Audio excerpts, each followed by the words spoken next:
In December 1941, a 16-year-old boy in Danville, Virginia, gathered around a little brown mantle radio with his family. The news crackling through the speaker was about a place called Pearl Harbor, where American ships were burning and men were dying. Herman Skeers had never heard of the place before, but he understood that his country was at war.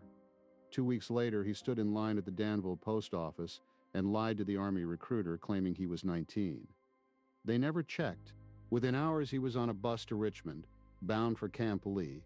For a boy who had grown up eating cornflakes and water because his family could not afford milk, joining the Army was not a patriotic crusade. It was an escape. By February 1943, Herman Skeers was a staff sergeant and a trained radio operator gunner assigned to a brand new B-24 Liberator named Dogpatch Express. His pilot was a sharp-eyed first lieutenant from Massachusetts named Joe Deasy, a man whose calm confidence put his crew at ease from the start. The flight from California to Hickam Field took them over the Golden Gate and then across 2,000 miles of empty ocean. As they descended toward Oahu, Skeers pressed his face to a window and saw the battleship Arizona resting in the shallow water of Pearl Harbor, a gray tomb still leaking oil. It was the first thing he remembered about Hawaii. The squadron was stationed at Kahuku, on the northern tip of the island, where they flew submarine patrols and training missions, and waited for orders that would send them into combat. On April 20th, 1943, the pre-dawn darkness over Funafuti was shattered by the roar of 23 B-24 Liberators starting their engines. Staff Sergeant Herman Skeers was at his radio operator station aboard Dogpatch Express, the modified Liberator with the mismatched paint and the cartoon of Mammy Yoakum on its nose. Beside him on the flight deck sat a broad-shouldered technical sergeant with a toothy grin, Jack Yankus, the flight engineer who would call out airspeed during takeoff. In the nose turret, a lanky staff sergeant from Chicago manned his twin 50s. These were men Skeers had trained with, eaten with, and griped with for months, and now they were heading into combat together for the first time. The target was Nauru, a tiny phosphate island 1,000 miles northwest of Funafuti, held by the Japanese and ringed with anti-aircraft batteries. As Dogpatch Express crossed the equator and approached the island at noon, a sharp voice crackled through the interphone. 0 fighters at 11 o'clock high. Bob Leip, the assistant engineer from Columbiana, Ohio, spun the top turret and opened fire. Skeers and Yankus stood back to back at the waist windows, each gripping a .50 caliber machine gun, watching tracers stitch the sky. The new nose turret installed by the Hickam Air Depot proved its worth as the Zeros peeled away from head-on attacks, surprised by the extra firepower. The bomb run was a straight and level nightmare. Flak bursts rocked the Liberator, shards of steel rattling against the fuselage like gravel on a tin roof. A jagged piece of metal punched through the skin just behind Leip's turret, severed a compressed oxygen line, and stabbed into the pilot's seat, stopping less than an inch from Joe Deasy's spine. The pilot did not flinch. He held the course until Bombardier Shorty Schroeder called bombs away. But the bombs splashed into the water, every single one missing the island. As Dogpatch Express turned for home, the crew learned that a fellow radio operator someone Skeers had befriended at Kahuku was dead. A 20mm round from a Zero had entered the waist window of his plane and struck him in the back of the head. The squadron landed back at Funafuti in the late afternoon, exhausted and grim.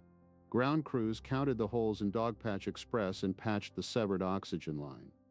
Deasy pulled the flak shard from his parachute pack and held it in his palm, a piece of steel as long as his hand and sharp as a razor. That night, bone-tired but unable to sleep, Skeers and his crewmates lay in their canvas tent, staring at the sloping ceiling.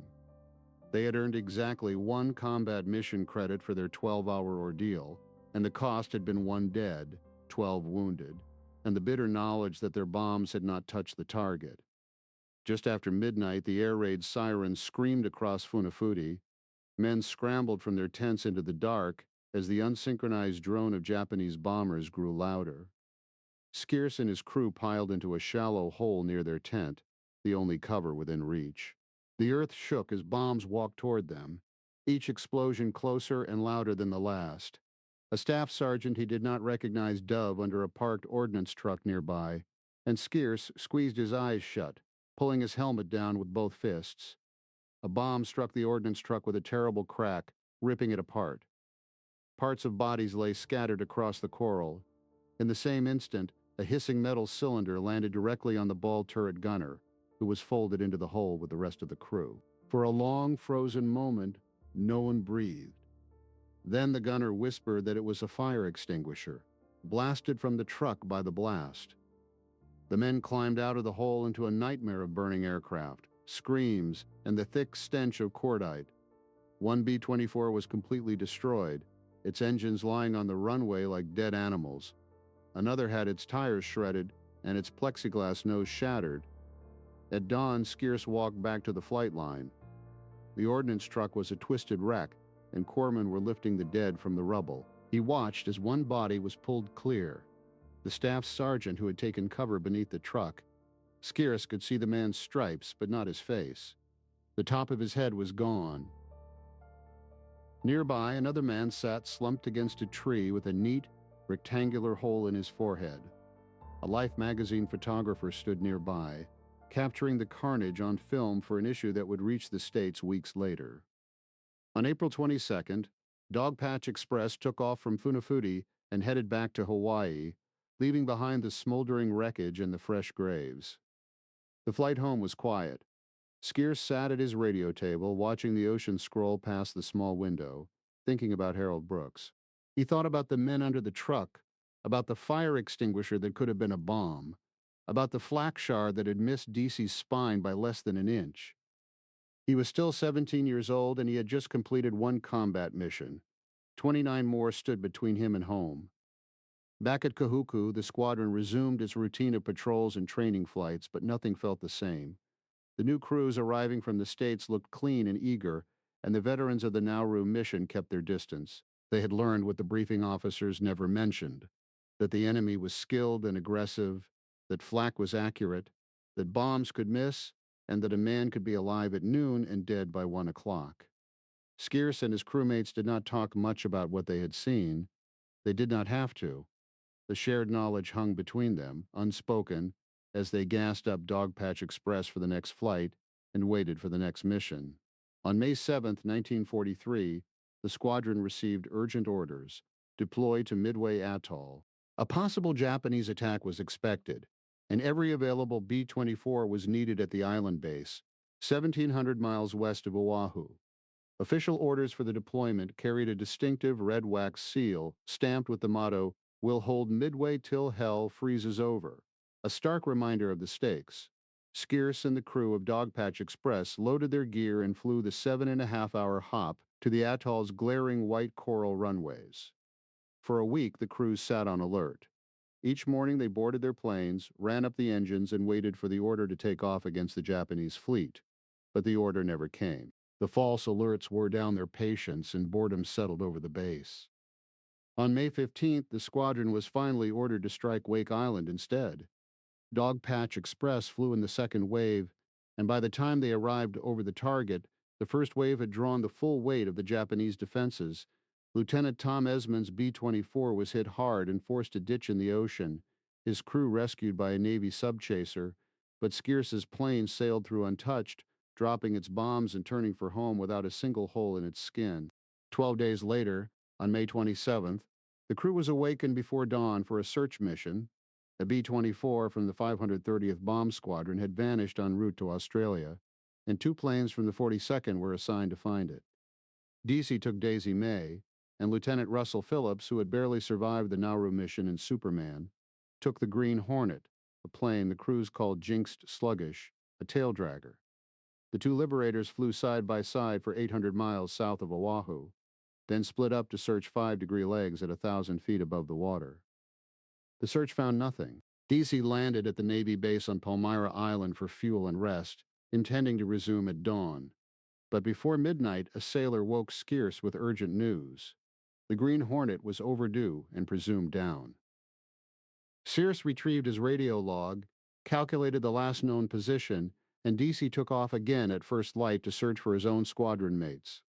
They hunted for 3 more days, scanning empty ocean. On May 30th, another crew spotted floating ration boxes and debris near Palmyra, but no men, no rafts. Phillips and his crew were dropped from the squadron roll on June 6th, listed as lost in action. 2 weeks later, on June 14th, the squadron suffered another near disaster on its own runway at Kualoa. Lieutenant George Smith's B-24, heavily loaded with fuel and photo flash bombs for a reconnaissance mission to the Marshall Islands, began its takeoff roll. Halfway down the Marston mat strip, interlocking steel runway planks, Smith eased the yoke back, the nose wheel lifted, then abruptly slammed down. The wheel collapsed under the crushing weight, and the bomber gouged forward like a derailed locomotive. Its four engines still at full throttle, propellers ripped into the metal runway and tore themselves from their mounts, pieces cartwheeling into the base housing area.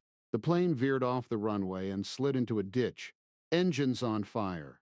Crash trucks and an ambulance raced toward the wreck before it stopped sliding. Ground crewman Sergeant Jacques Jus and Master Sergeant Joe Mack climbed aboard without hesitation and shut off the ignition switches, preventing an explosion that would have killed everyone nearby. 13 men had been aboard Smith's plane, and every one of them crawled out alive. Smith with a fractured wrist, the bombardier with a broken arm, the rest with cuts and bruises. Smith could have gone home with his Purple Heart, but he chose to stay with the squadron and fly again. It was a miracle, but to the men of the 42nd, miracles were becoming the only thing that kept them going. 13 days after Smith's crash, the squadron deployed again to Funafuti for a second raid on Nauru. The night of June 27th, 8 B-24s lined up on the coral strip in darkness, each loaded with bombs and fuel. Captain Lund's plane was first to take off. His Liberator cleared the runway, then nosed down and fell into the surf, exploding in the ocean. 4 men were never recovered. Lund survived, but his newlywed nose gunner was lost. Another B-24 took off next, climbed to 150 feet, and blew apart in midair. Burning debris rained into the water. There were no survivors. The mission was canceled. 2 of the 8 planes were lost before they even left the island. Jesse Stay and another pilot, already airborne and unaware of the cancellation, flew on to Nauru alone. Stay's bomb bay doors jammed half closed during the run, his bombs tearing through the damaged doors on release. 5 Zeros attacked his crippled plane on the way out, but his crew fought them off and made it home. On July 24th, 8 planes from the squadron struck Wake Island. The weather cleared as they approached the target, and the Japanese defenses were waiting. Anti-aircraft fire was heavy and accurate, and Zeros rose to meet the bombers. 1 B-24, cabin in the sky, was ambushed 25 miles from the island. A Zero, set on fire by one of the bomber's gunners, flashed beneath the Liberator and tore away its left rudder. The bomber fell 17,000 feet and exploded on impact. All 11 men aboard were killed. A B-24 named Daisy May took a 20-millimeter round in the number 2 engine and fell behind the formation. Zeros concentrated their fire on the straggler. 4 crewmen were wounded, a fire broke out in a fuel cell, and the flight engineer smothered the flames with leather flight jackets. 1 wounded crewman died before the plane reached Midway. Another died the following day in the hospital. The plane landed on the beach with no brakes, out of fuel, and wrecked beyond repair. Meanwhile, aboard another B-24, a flight engineer repaired damaged propeller wiring in flight, keeping the plane airborne. He received the Silver Star for his actions. On August 6th, the squadron assembled at Hickam Field for a medal ceremony. Lieutenant Jesse Stay received the Distinguished Flying Cross for leading the July 24th mission. The co-pilot who took over after his pilot was wounded also received the DFC. The 42nd Squadron won 4 of the 8 Distinguished Flying Crosses awarded that day.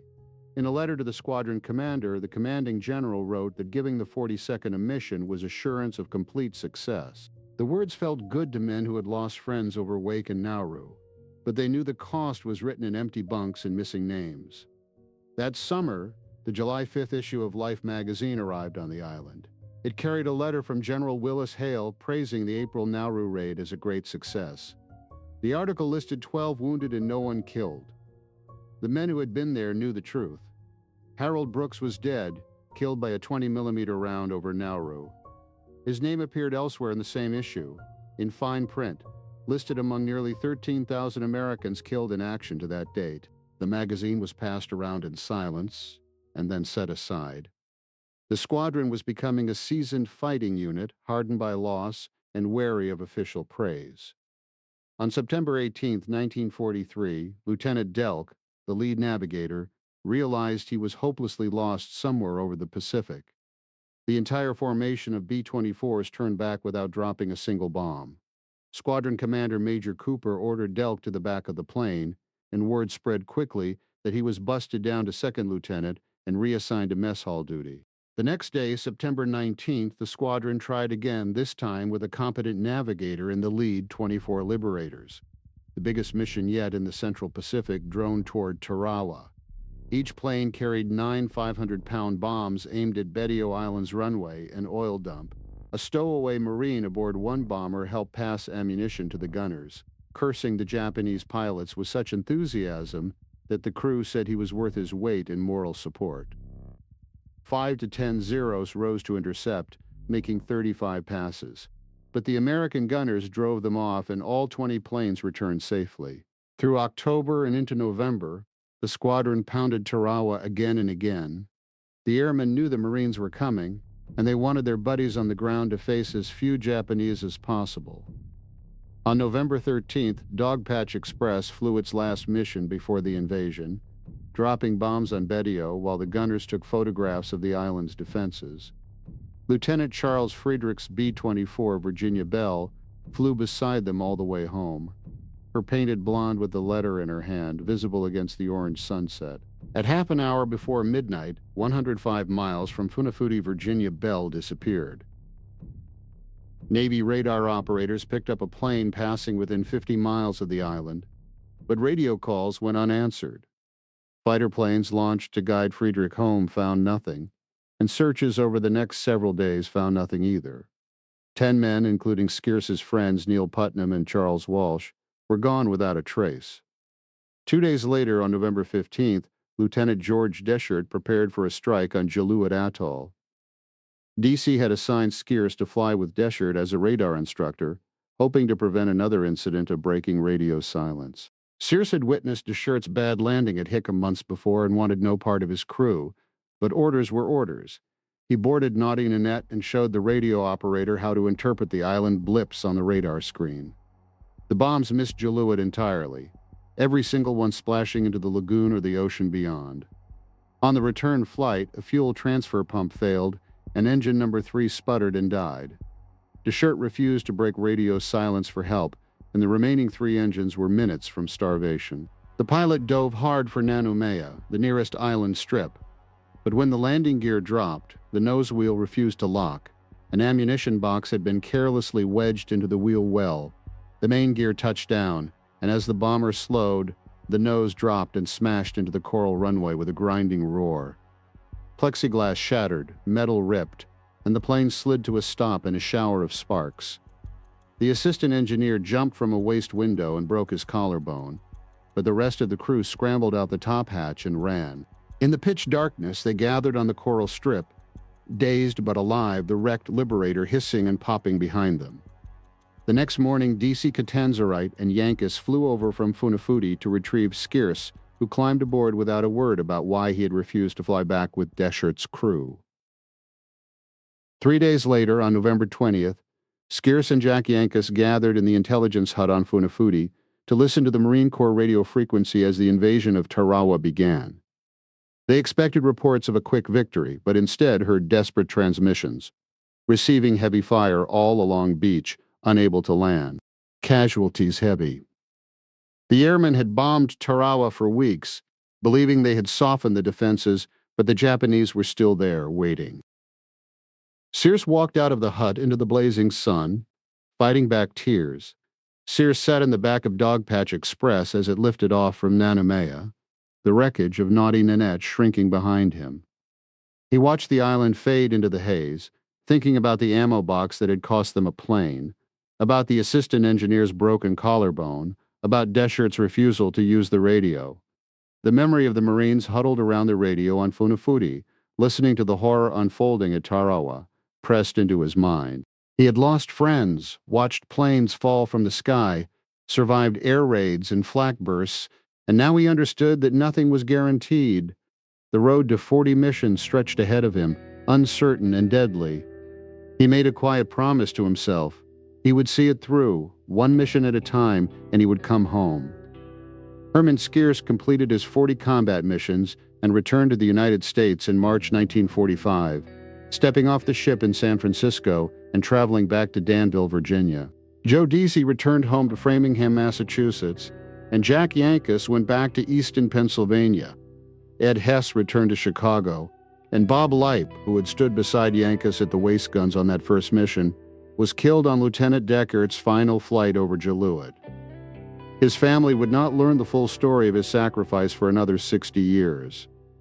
Russell Phillips and his entire crew were lost at sea and never found. Jesse Stay finished his tour and came home. George Smith recovered from his crash and remained with the squadron. Joseph Gall, John Lowry, and Clarence Sopko were decorated for their bravery. Jacques Jus and Joe Mack received medals for their heroism at Kualoa. Harold Brooks, killed on the first mission, was listed among the fallen. Whether they finished 40 missions or gave their lives in the attempt, their endurance and sacrifice remain a lasting tribute. 70 years later, the story of the 42nd Bomb Squadron survives in the scrapbooks and letters passed down to children and grandchildren who never met their uncles or grandfathers. These men flew longer missions than any other bomber crews of the war, across an ocean that offered no mercy and no second chances. They learned that courage is not a single heroic act, but a daily decision to climb back into the airplane. That is the legacy they left behind, not medals or monuments, but the quiet determination of boys who became men in the skies over the Pacific. If you have any family stories, letters, or memories from a relative who served in the Pacific or flew in B-24s, please share them in the comments below. We read everyone and take them seriously. If you enjoyed this documentary and want to help us produce more like it, please subscribe to the channel and give the video a like. Thank you for listening, and thank you for remembering.